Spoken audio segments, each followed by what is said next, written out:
邊組係濕疹啊？我唔知道，咁多組幾邊都有有幾個後邊啦，係啦。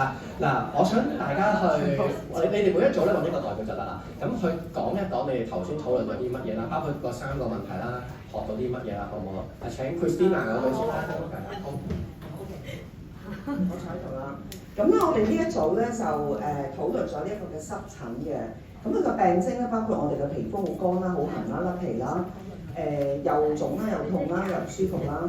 咁跟住日常生活帶來嘅影響咧，就係小朋友冇自信啦，即係大人咩人都好。咁跟住就影響正常生活啦、社交生活。咁我哋冇乜朋友。咁跟住咧就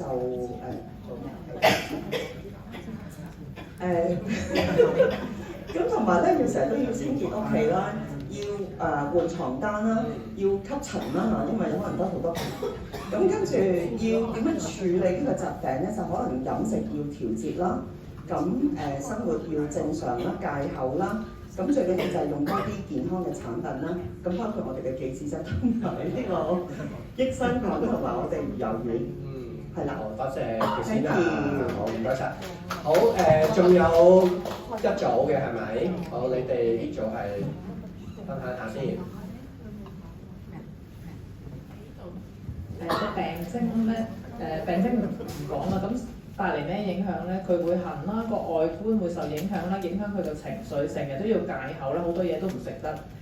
因為會呢個病咧係會無了期嘅，會形成無形嘅壓力，覺得好無助，影響屋企人同埋好易發脾氣。日常嘅處理咧就會，如果坊間就會用類固醇、抗生素、荷爾蒙藥、避孕藥啦，跟住就會去下啲咩試下啲手做嘅做啦，用益生菌啦，公司嘅 product 就係 Life9 啦、Detoxine 啦、E4 啦、Elasine 呢一類。好，多謝多謝。仲有冇人係嗰一組係，或者唔一定係呢一組嘅？如果你有呢個補充都可以講嘅，係啦，嗰邊有一組係咪？嗱，其實之前頭先講咗好多啦，咁主要其實仲有係啲病徵就係其實可能會出水嚇，其實最重要就係可能係自信心問題，因為其實你係對你自己覺得係。你成會可能包埋埋唔想俾人睇到，咁其實影響你自己嘅身心發展。其實無論係大人細路都會影響到你社交問題嘅。係。咁至於用藥主要都係西醫啦，可能西藥啦，或者食中藥就 which is 好苦啦，咁就都係無了期啦。咁 Young Living 嘅話咧，其實頭先提咗好多 supplement， 咁油之外，譬如 Roman Chamomile、German Chamomile、Patchouli、Tea Tree、Melrose、Lavender 嗰啲都可以幫到手，所以用油都可以做啲 balm 或者係做啲嘢搽。好多謝幾位嘅分享啊嚇！嗱呢一度咧，我諗大家對濕疹呢個問題咧都好熟悉，因為香港人真係好多人有濕疹嘅。呢一個報道就係話咧，特別係香港啦，香港好似咩病都特別多啲，我發現係啦，佢據一個調查咧，差唔多有1萬個5歲嘅小朋友咧有濕疹，咁個病發率係高達40%嘅。頭先大家都講得好啱嘅，好多嘅症狀會唔舒服啦、痕啦，係咪啊？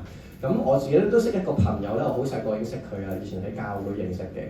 咁佢嘅濕疹都好嚴重，因為我諗咧大家以前未必知道呢一啲係由炎症引起嘅，可能都會一般嘅常識就係一個皮膚嘅問題啦，係咪啊？咁如果係再我又唔可以話啲人無知，不過可能未咁對呢個病咁理解嘅人，可能會驚佢會唔會傳染啊咁樣係咪？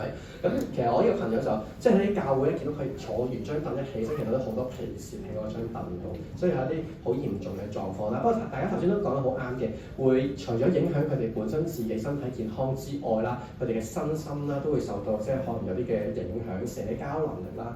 咁呢一個圖咧就係講緊係一張新聞嚟嘅，去研究一啲小朋友佢有濕疹啦，就係可能係會覺得自己冇社交啦，或者係返學嘅時候可能俾人蝦啦，唔理佢啦，即係會唔同佢一齊玩啦。咁所以其實係如果係大人嘅話，做嘢亦都會有影響嘅。咁所以你會覺得真係好多人有呢個問題，同埋啱啱大家都講啦，會用類固醇啦去處理呢啲嘅症狀啦。我呢個朋友咧，佢都亦用好多嘅坊間嘅方法嘅，有試過浸牛奶浴啦，有試過用蒜頭茶身啦，係啊，咁啊好刺激嘅，咁啊當然唔係建議用大家用呢啲方法，不過就係知道咧，其實當我哋有呢啲症狀嘅時候咧，會嘗試好多唔同嘅方法去處理。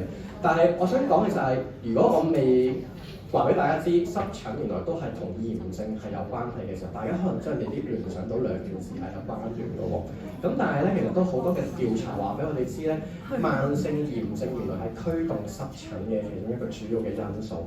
咁我諗大家都有試過咧，見過啲朋友即係有濕疹嘅朋友咧，即係時好時唔好啊，可能天氣有影響啦，食嘢有環境都有個有影響啦，係啦。咁啊，佢呢度講緊炎症其實嘅帶嚟呢個濕疹嘅問題嘅，咁亦都係呢度就係講緊一個 TH2 同埋 TH22一個細胞點樣去釋放一啲發炎嘅因子而導致我哋一個濕疹嘅問題。咁呢度嘅嘅 study 亦都有講啦，你越拗就越痕啦，令到你嘅皮膚亦都越嚟越厚啦，咁樣嘅問題啦。OK， 好啦，咁我哋了解完濕疹咯喎，咁啊而即係將來可能你有機會同朋友 share 嘅時候，多一個議題就係話俾佢知，其實呢個同炎症係有關係嘅。咁啊，一陣就會講啲解決方案啦。好啦，哮喘嘅組別朋友啦，邊幾組係哮喘啊？好，我哋俾支咪佢哋講下先。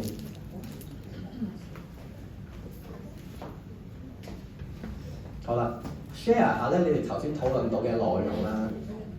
Tracy 定係阿 Yan 啊？咁樣你好快喎！OK，去翻本張嘢先。係呢張。我發現哮喘係我冇嘅。咁咧呢個疾病嘅特徵就係你有咩特徵啊？透唔到氣啦。透唔到氣啦。發燒。發燒啦、發脾氣啦、猛疹啦，同埋會影響身心靈嘅，因為成日都好驚做運動，又驚自己有事啦。係咪？又驚自己會唔會對人哋造成障礙啦，又尷尬啦，同埋覺得自己好似有啲冇用咁樣咧嘅咁樣。咁啊佢哋日常嘅解決方法咧有好多嘅喎，有係好多嘅，係我係黑的螢火蟲，匿埋先。咁咧佢咧就會佢就會影響佢日常嘅生活嘅。咁佢日常咧，佢會點樣處理咧？佢哋曾經有原來抽到呢張卡咧，呢度有幾位都有嘅，得講嘢嗰個冇嘅啫。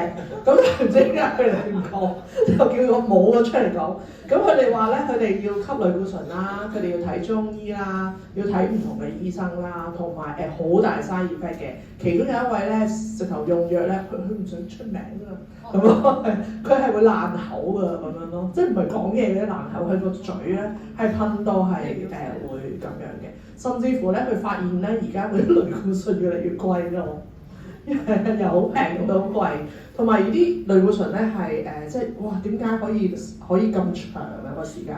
即係譬如可能以前要你有時係吸，而家係可以 last 到8個鐘，即係個傷害性更大。咁樣。多謝阿 Yan 呢一組嘅分享。仲有邊一組係我知道唔止一組頭先係咪？你哋呢度都係關節炎啊？阿 Peggy 嗰一組。哮喘係 ，sorry 哮喘。係啦，咁就嗰個哮喘對佢嘅影響係咩咧？其實係嗰個心理嘅，因為咧一定要即係要帶住嗰個聞嗰個氣，好似圖片嗰個小朋友咁樣先帶出街。咁如果冇嘅時候咧，佢會好擔心啊！咦冇咗喎咁樣，係啦，究竟即係其實佢都冇咗嗰個安全感啦。又或者嗰個哮喘嗰個小朋友佢或者其實可能係大人都會。嗰小朋友一少少嘅發作咧，佢屋企都會有好大影響。佢媽媽睇到佢，哇夜晚嘻嘻嘻咁個聲嘅時候就會好驚好擔心啦。所以其實哮喘咧唔係淨係影響嗰個嘅即係患病者咯，但係其實佢身邊嘅人都會為佢好擔心。